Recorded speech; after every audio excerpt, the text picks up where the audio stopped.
예, 안녕하세요. 반갑습니다. 상상수월래 경제TV 최영. 어, 연휴 잘 보내셨나요? 아, 연휴가 그렇게 마음이 편하지가 않네요. 네. 지금 연휴 첫 번째 연휴고, 그러니까 10월달 들어서면서 이제 4, 4분기 들어서면서 첫 번째 연휴죠. 첫 번째 연휴에다가 이 첫 번째 연휴를 맞이하는 과정에서 이 주식하시는 모든 분들이 좀 마음을 좀 편안하게 또는 이제 계좌가 이제 이제 좋은 수익률을 좀 만들어 내주면서 연휴를 좀 맞이했습니다. 뭐 그 어느 때보다도 즐거운 연휴가 좀 될 뻔했었는데 9월 시장 분위기는 나쁘지 않았다라고 하는 건 아니고 굉장히 좀 안 좋았습니다. 9월 초에 주가 흐름들을 좀 보시게 되면 3,200 정도를 시작을 했다라고 치자고요, 우리가. 200에서 좀 출발을 했다라고 치게 되면 10월 연휴 보내기 전에 10월 2일까지 10월 2일이 뭐 달력상으로는 뭐 10월 달이긴 한데 뭐 주간 기준으로 놓고 봤었을 때는 사실은 9월장의 연속이었기 때문에 실질적으로 10월 달은 뭐 카운팅 되는 날짜는 10월 5일 정도라고 보시는 게 낫지 않나라는 생각. 그래서 지난주 이제 금요일 날 종합주가 지수의 하락 부분들을 19포인트에서 안타깝죠? 네. 그다음에 이제 코스닥 같은 경우도 2% 가깝게 하락을 한 상황들이기 때문에 일단은 10월 달을 준비를 하는 과정에서 상당히 좀 고민 아닌 고민을 할 수밖에 없는 환경들이 갖춰져 있다. 뭐 갖춰져 있다라는 표현이 좀 말이 안 되죠. 좀 해결을 해 나가야 될 그런 이제 문제가 아닐까라는 생각이 좀 듭니다. 자, 그렇다라고 하게 되면 이제 9월 달에 왜 이런 9월 왜 이런 상황이 연출이 되었나 라는 생각이 좀 드는데 다우도 마찬가지고요. 다우 쪽 차트 한번 볼까 우리? 다우 쪽 차트에 대한 움직임들 똑같습니다, 여러분. 보시게 되면 9월 한 달 동안에 다우 지수가 시작점이 35,400포인트입니다. 근데 지금 종가상으로 놓고 보게 되면은 그러니까 우리나라 같은 경우는 이날 쉬었잖아요. 쉬었기 때문에 뭐 요거는 빼자고요. 네, 빼고 그러니까 오늘 밤이죠, 오늘 밤. 좀 빼고 금요일장에 대한 리바운딩은 좀 나오곤 했지만 여전히 3,308, 그러니까 33,800포인트 정도에서 저가를 형성을 한 상황들이기 때문에 우리나라 증시도 안 좋았고 해외 증시도 별로 좋지 않았다라고 보시면 그렇다고 되면은 과연 10월 달에는 뭐 다우도 올라가고 나스닥도 올라가고 중국 시장도 뭐 헝다 리스크를 내면서 갈 수 있는 과연 만들어줄 수 있을까? 뭐 이거에 대한 고민을 해보셔야 되는데 그 이전에 9월 달에 왜 이렇게 하락세가 좀 나왔느냐라는 것들에 대한 고민들을 좀 해보셔야 될 것 같아요. 일단 뭐 첫 번째로는 인플레죠. 첫 번째 인플레이션에 대한 뭐 여러 가지 대안이 없었다. 그러니까 뭐 대처 방안이 없었다. 대처 방안이 없었다 정도로 우리가 좀 해석을 해볼 수. 그에 따라서 시장에서는 뭐 항상 인플레가 발생이 돼버리게 되면 뭐 버블에 대한 문제점들은 늘 나오고 있는 상황들이기 때문에 인플레와 버블은 뭐 뗄래야 뗄 수가 없다. 그다음에 이제 자산 가격에 대한 상승 부분 뗄래야 뗄 수 없다. 그리고 이 인플레라는 단어 자체가 나와버리게 돼. 뭐 실물 자산 아니면 또 이제 금융 자산 뭐 이쪽에서에 대한 버블들을 과연 버텨줄 수 있을까에 대한 그런 고민들을 좀 해보셔야 될 것 같은데 최근의 시장 분위기는 뭐 미국채에 대한 10년물 금리 상승이 지금 1.5 정도가 나온 상황이니까 한 달 동안에 한 0.2 정도 맥스로 따졌을 때 좀 상승. 그만큼 금융시장은 인플레에 대한 준비 과정을 좀 보여주고 있지 않나 라는 생각이 좀 들어요. 그리고 두 번째로 좀 놓을 수 있는 부분들은 아무래도 이제 중국 쪽에서 발생되고 있는 이제 헝다 리스크, 헝다 그룹의 뭐 파산 리스크, 폴트 리스크라고 보시면 좋을 것 같은데, 뭐 오늘 업데이트된 내용들을 좀 보게 되면 헝다의 헝다에 대한 지금 파산이기 헝다 그룹이 홍콩 증시에서 지금 거래 정지가 좀 됐거든요. 아니로 계열사 지분에 대한 매각설 나오고 있거든요.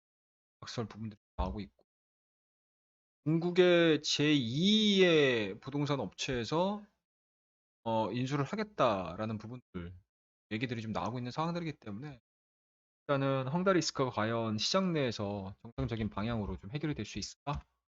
그거에 대한 고민들을 좀 해봐야 될 것 같습니다. 제가 앞서 올려드렸던 콘텐츠에 대한 내용들을 좀 보게 되면 시장에서 헝다리스크에 대해서 너무 좀 쉽게 평가를 좀 내리는 것 같아요. 정부에 대한 신뢰라고 해야 될까? 중국 정부 같은 경우는 이제 계획경제, 그러니까 일반적으로 이제 자유경제 체제가 아니잖아요. 계획경제 쪽으로 좀 넘어가게 되면 우리가 예상했던 것만큼 또는 이제 우리가 하고 있는 만큼 정도는 단파도로 끝날 수 있다. 단파동으로 끝날 수 있다. 하는 경우들이 좀 있는데 저는 생각이 좀 틀려요. 맞습니다. 헝다에 대한 리스크 자체에 대한 파급력이 어디까지 좀 될지에 대한 지금 현 시점으로는 사실은 헝다 리스크가 끝난 건 아니다. 과연 이제 이 헝다 리스크가 제가 앞서도 말씀드리긴 했지만 질서 있는 퇴장이 좀 이루어지게 시장에서에 대한 충격과는 상당히 적어질 수 있다. 하지만 헝다 그룹을 퇴장을 시키는 데 있어서 문제점들이 좀 많이 발생을 한다라고 하게 되면 시장에 대한 변동성 이 부분에서도 충분히 나을 수 있다는 생각이 좀 들어요. 그리고 10월 달 본격적으로 이제 4, 4분기죠. 4, 4분기. 본격적인 4, 4분기.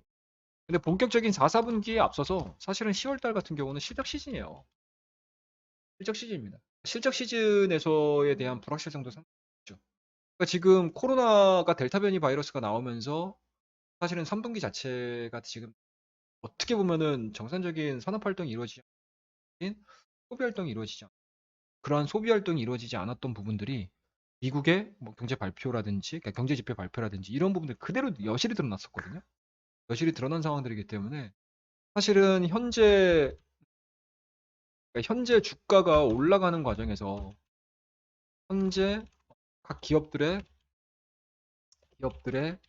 주가 상승을 보여주는 데 있어서 과연 실적이 주가를 받쳐줄 수 있는 주가를 받쳐줄 수 있는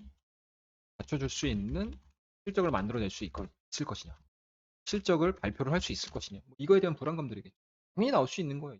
판단을 한다라고 그런 부분들이 좀 복합적으로 좀 작용을 하면서 9월 달에서부터 주가는 조금 그런 흐름들이 좀 10월 달에 반등을 기대를 하고는 있지만 그 반등 자체 쉽게는 나오지 않을 쉽게는 나오지 않을 그럴 가능성이 상당히 높다라고 보시면 9월 달도 힘든 장이 됐지만 10월 달 역시도 만만치는 않을 다만 좀 기대를 해볼 수 있는 부분들은 주가가 좀 많이 빠지게 되면 그에 따른 대책들이 좀 나올 거거든요. 대책들이 나올 거예요. 정책 기대감들이죠. 정책 기대감들. 10월 달에 우리가 볼 수 있는 부분들은 정책 기대감입니다. 정책 기대감으로서의 V자 반등, V자 반등을 좀 노려봐야 되는 상황들이기 때문에 뭐 추세적인 움직임들을 놓고 봤었을 때 바로 이제 상방으로 흘러간다. V자 반등을 좀 노려볼 수 있는 포인트도 좀 잡라는 생각이 그 흐름들은 아마 10월 초에는 좀 힘들어 보이고 10월 중순 이후서부터 전략 후강 10월달 한 달을 놓고 봤었을 때 전략 후강에 대한 흐름들이 좀 흐름들을 있지 않을까라는 생각을 좀 가지고 그러한 부분들에 대해서 대체로 좀 하셔야 될 것 같고 포트폴리오도 마찬가지로 약간은 좀 현금량을 초반에는 좀 늘려놨다. 오후장에서는 그러니까 오후장이 아니죠. 그러니까 월 후반 쪽으로 넘어갔었을 때 그 현금들을 좀 활용을 할 수 있는 흐름들을 만들어내 그런 부분들에 준비를 좀 하셔야 되는 그런 내용들이 좀 있지 않을까라는 생각. 그렇다고 하게 되면은 우리가 이제 좀 매매를 하는 데 있어서 어, 어떤 종목들을 좀 가져갈까 집중을 할 종목들이라든지 섹터군들을 좀 보셔야 될 것 같은데 일단은 첫 번째로는 ESG예요. ESG만한 흐름들이 없다. 그다음에 이제 두 번째 뭐 ESG 뭐 ESG 안에 뭐 여러 가지 좀 들어가 있겠죠. 태양광이라든지 뭐 풍력이라든지 뭐 전기차도 당연히 ESG. 그리고 각각의 기업들 같은 경우 뭐 철강이라든지 화학 쪽이라든지 중국의 전력난 부분들이 나오면서 실질적으로 그러니까 생산이 안 된다는 부분들이 안 좋은 부분들도 좀 있어요. 또 역으로 생각을 해보게 되면 좋은 부분들이 쉽게 말하면 상품 가격에 대한 상승이겠죠. 수요가 살아나는데 상품가격에 대한 상승이 나오게 되면 스프레드는 당연히 벌어질 수밖에 없는 거거든요. 그 스프레드를 먹을 수 있는 섹터군들, 화학이라든지 철강이라든지 뭐 이런 쪽에 대한 움직임들은 한 번쯤 좀 지켜봐야 되지 않나. 두 번째로는 여전히 뭐 9월달 하순부터 진행이 되었던 뭐 미디어 컨텐츠 관련된, 그다음에 리오프닝과 관련된 뭐 기획사라든지 뭐 여행 업종이라든지 뭐 업종이라든지 그런 것들도 상당히요. 그다음에 실질적으로 이제 산업에 대한 정상화적인 부분들이 나오게 되면 여러 가지 이제 운송업에 대한 주가 흐름들도 상방으로 좀 흘러갈 수 있는 가능성이, 최근에 보시게 되면 뭐 BDI라든지 이런 부분들이 좋은 흐름들 좀 보여주고 있잖아요. 최근에 뭐 페노션에 대한 주가 흐름들을 좀 보시게 되면 되게 재밌어요. 그러니까 안 밀리거든요. 안 밀려요, 얘네들. 안 밀립니다. 외국인들에 대한 매수세가 계속 지금 유입이 되고 있는 상황들이기 때문에 최근 들어서는 또 기관 쪽 애들도 좀 들어오거든요. 이런 부분들을 좀 차관을 좀 하고 있지 않나라는 생각이 좀. 그다음에 뭐 미디어 쪽으로 놓고 보게 되면은 제가 지난 콘텐츠에서 말씀을 좀 대원 미디어, A 콘텐츠 뭐 이런 종목군들 너무 좋잖아요.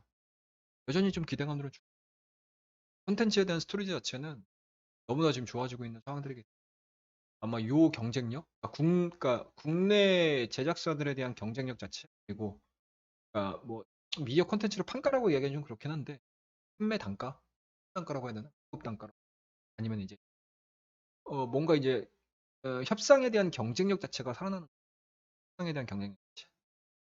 그러한 부분들을 좀 같이 좀 해보게 되면 미디어 관련된 뭐 일시적으로 지금 수급이 많이 쏠리면서 많이 올라오긴 했지만 또 이 올라가는 과정에서 뭐 많이 올라간 종목은 빠질 수는 있겠지만 전체적으로 분위기 자체는 그런 종목들일까 하는 생각이 좀. 그다음에 이제 리오프닝 관련된 종목군들 중에서는 여행업종, 항공업종 이런 쪽애들이 좀 나아질 가능성이. 뭐 본격적으로 우리나라도 지금 2주가 연장이 되긴 했지만 이 2주 연장이 끝나고 나서 위드 코로나 쪽으로 왔었을 때 시장에서 좀 어떻게 할지에 대한 하게 되면 리오프닝 관련된 종목 하나하나씩 좀 잘 보셔야 될 것 같습니다. 예를 들자면 뭐 대한항공, 뭐 아시아나항공, 뭐 대표적인 항공주들이 있겠죠. 그다음에 일단은 뭐 해외여행 쪽보다는 국내 여행에 대한 활발한 움직임이 나올 가능성이 높고 LCC 관련된 종목군들도 좀 해볼만 하겠죠. 그다음에 이제 해외 카지노 쪽보다는 국내외 국내 카지노, 어월랜드 그런 종목군 괜찮을 거고 또 뭐가 있을까요?